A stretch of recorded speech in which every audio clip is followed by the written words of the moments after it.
An important term you will hear over and over is model, more aptly, a statistical model. In a general sense, we know that a model is something we create in order to explain or show something else. When we build a toy car model, for example, it becomes a visual representation of the original car. Kind of like when we watch models on the catwalk. We think, wow, they look just like me. Okay, wait a minute, maybe that's a bad example. Okay, as long as you understand that a model is a visual representation of something else, we're good. So we've already said that statistics is collecting and analyzing numbers so we can make assumptions about other numbers, and a model is a visual aid that represents something else. Thus, a statistical model is a visual representation of assumptions that we make about a set of numbers. So why do we need models? Well, the same reason we need samples of a total population. We determined early on that it's impractical and sometimes impossible to record information about every single unit in a data set. Let's think about the world population. Let's say we want to study the human population across the world. We decide what data we need to collect, and then we're going to have to find a way to collect it. Well, we could go door to door, we could email everyone, we could call them on the phone. Any of these ways are possible, but is it realistic? We know there are about approximately 7 billion people in the world. Every day, there are about 350,000 babies born worldwide. Likewise, every day there's about 150,000 deaths worldwide. You can imagine how difficult it would be to stay ahead of that curve every day to get the accurate you could imagine how difficult it would be every day to stay ahead of that curve, trying to get accurate information on the existing world population. Well, a similar idea is true for analyzing data. Our brains are powerful processors, but we can only handle so much data. Even if a computer processes the data and spits out the results, if it's not in a bite-sized form that we can comprehend, it's useless to us. What do we do instead is find a model that is representative of a bigger picture, and then we fit data into that model. Measures of central tendency is such a model. It takes a single value and uses it to describe a set of data by identifying a central position. It is there to represent. As indicated by its name, it has its tendency toward finding the center, the middleness, if you will.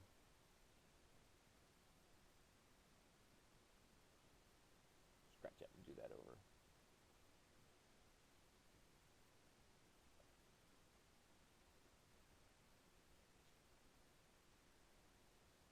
What we do instead is find a model that is representative of a bigger picture, and then we fit the data into that model. Measures of central tendency is such a model. It takes a single value and it uses it to describe a set of data by identifying a central position. A central position is there to represent. As indicated by its name, it has a tendency toward finding the model. As indicated by its name, it has a tendency toward finding the center, the middleness, if you will.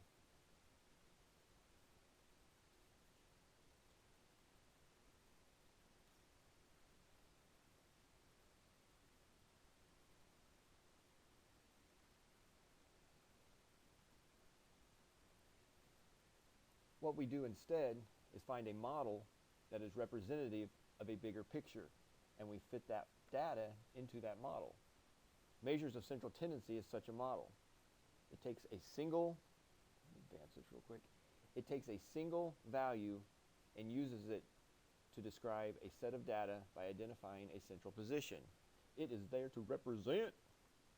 So, as indicated by its name, it has this tendency toward finding the center, or a middleness, if you will.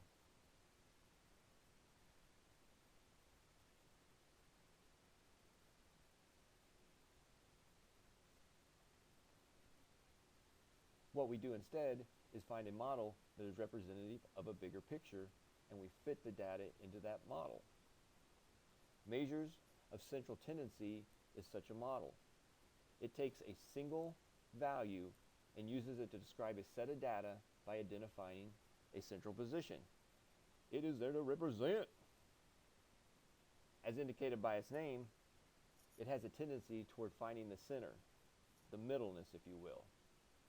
We are probably more familiar with its types, which those being the mean, the median, and the mode. The one used the most, as well as the one we are going to use, is the mean. So the mean of something is simply the average of something. It is a typical representation of something. You may see it represented as what they call an X bar. It's just an X with a little bar over it. Or this funny little symbol called a mu. So, why do we need this central measure? Because we need something to compare to. Remember, we need to represent. I'm so gangsta. It's whatever.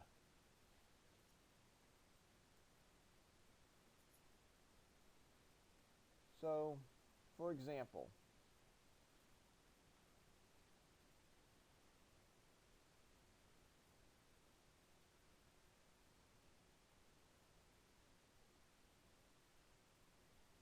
the one used the most, as well as the one we are going to use, is called the mean. The mean of something is simply the average of something. It is a typical representation of something. You may see it indicated by what they call an X bar, which is simply an X with a bar over it, or this little funny little symbol is called a mu.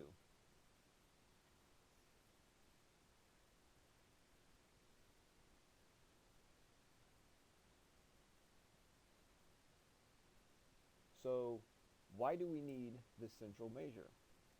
Well, because we need something to compare it to. Remember, we're there to represent. I'm so gangsta. Yeah, it's whatever. So, for example,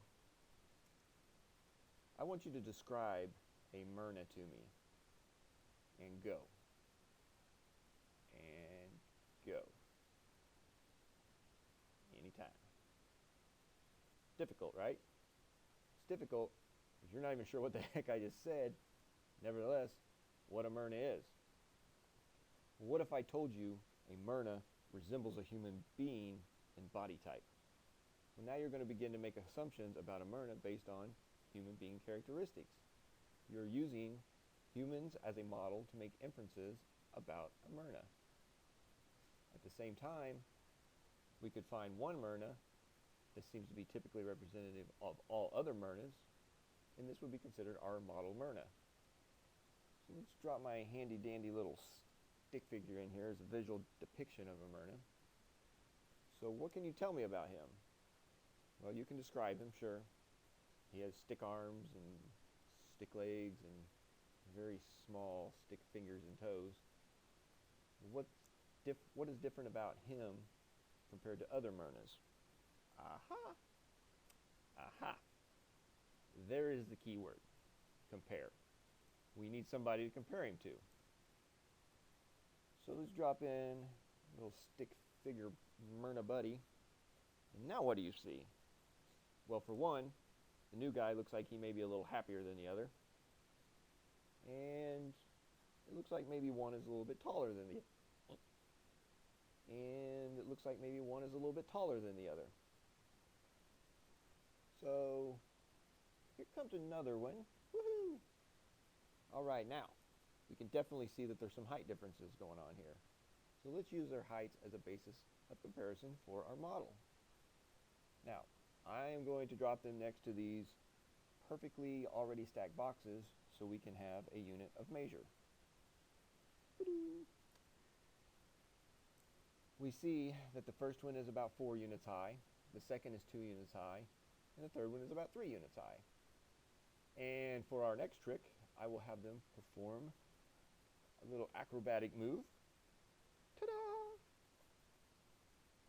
And now we can compare their heights with them standing on each other's shoulders. We can see their total height. So in an unfortunate turn of events, we are being forced to dissect our Myrnas. And here they are in their little dissected body form, all for the sake of science, I assure you. And we can see that the average Myrna is about 3 units high.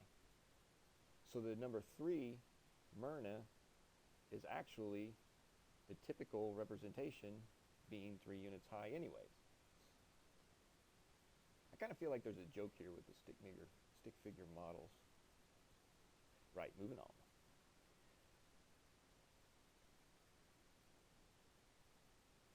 So it's fun working with blocks because we can kind of stack them any way we want in order to visualize and make comparisons. We can lay them on their sides. If you visualize these of all Myrnas, these are 5 Myrnas laying on top of each other for God knows what reason. Or you can see them kind of laying head to toe, and it's more indicative of what we know as a number line, a sequential order, if you will. So let's get back to a little bit of background information about our Myrnas. First off, Myrna is a mythical netherworld. It's full of strange and overly simplified creatures. We began studying Myrnas and found out that there were only 5 left in existence. An unusual fact about Myrnas are their heights range from about 1 unit to 16 units high. It depends on their environment that they're raised in. So instead of studying just a sample of Myrnas, which would be just a partial count of all total Myrnas, we just shot for the moon and said, you know what, let's just study all 5 of them. Let's get crazy. Well, what we found is out of all 5 of them, one about 1 unit high, the second was about 3 units high,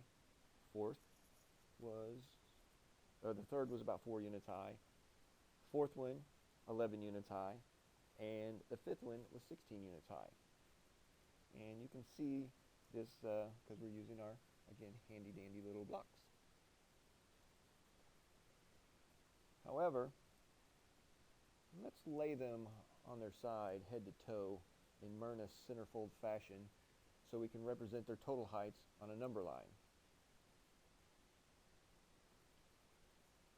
To make it even easier for us, we're going to color code each Myrna and lay them out and add the number line in, and we can see that from the first Myrna here down to the head of the last Myrna here, their total heights are about 35 units, which if you take these here, our units of measure, and add them all up, they should equal 35 as well.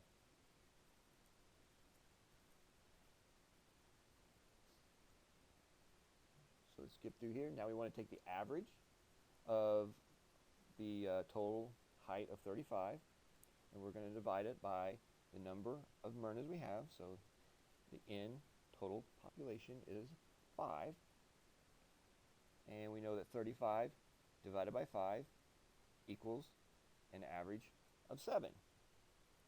So that means we go down through here, the average Myrna is going to be about 7 units high, and you could lay about 1, 2, 3, 4, 5 of them along this line. All right. So again, we said the average is a typical representation of the group, and here we are looking at our model a little bit differently. We've got the first Myrna here, about 16 units high. Second one lays on top, about 11 units high. Third, about 4 units. The fourth one is about 3 units, and the last little guy here is about 1 unit high. Now these are all laid laid up against our mean of 7, which is our average height. So a measure of central tendency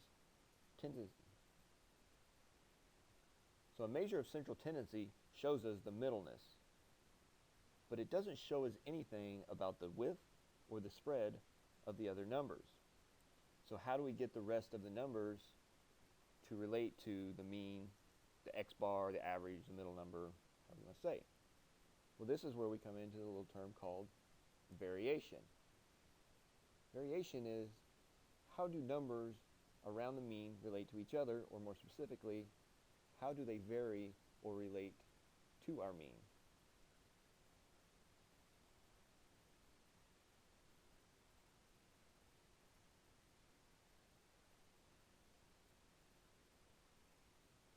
A measure of central tendency shows us the middleness, but it doesn't show us anything about the width or the spread of all the other numbers.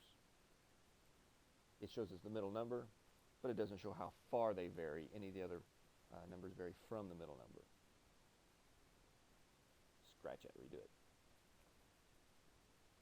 A measure of central tendency shows us the middleness, but it doesn't show us anything about the width or spread of the other numbers. It doesn't show us how far the other numbers vary from that middle number. So how do they relate to the x bar, mean, average, middle number? Well, this is where variation comes in, which is how do numbers around the mean relate to each other? More specifically, how do they vary from or relate to our mean? Here again, we have the mean of 7. And we have each number in our number set, 1 through 16. And what we're going to do is take our first one. We have our little one unit guy, and we know from the mean he is going to be 1, 2, 3, 4, 5, 6. So he is 6 units from the mean. He varies 6 units. And we have a little 3 unit guy, 1, 2, 3, 4. He varies 4 units. The next guy, he varies 3 units. This guy he varies 4 units, 1, 2, 3, 4. And the last guy varies 9 units from the mean, 1, 2, 3, 4, 5, 6, 7, 8, 9. Okay, so our number set, 1 through 16, our mean or average of 7. Variation, how much the values vary from one another. And here is another way to look at it, with them stacked up against the mean and how far they vary.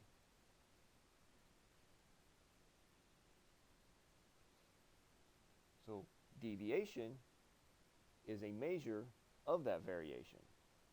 It is going to be the numerical representation of variation.